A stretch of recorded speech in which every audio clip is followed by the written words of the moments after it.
आज मैं आपको छोटी सी मोटर से बिजली बनाकर दिखाऊंगा। बिजली बनाने के लिए हमें चाहिए एक छोटी सी मोटर और एक ड्रिल मशीन, एक अदद लाइट। ड्रिल मशीन को करना है हमने मोटर से अटैच।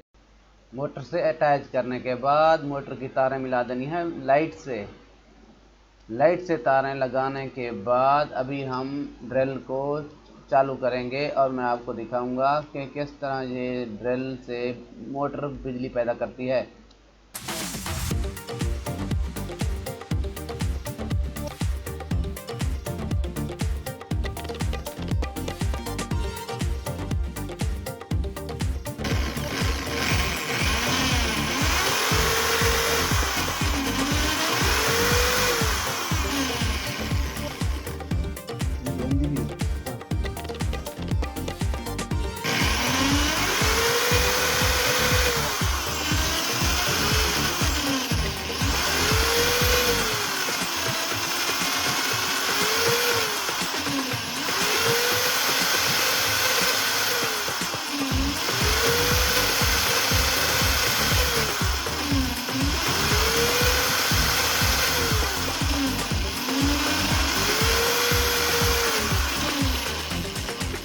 लाइट को कामयाबी से हमने लिया है चला।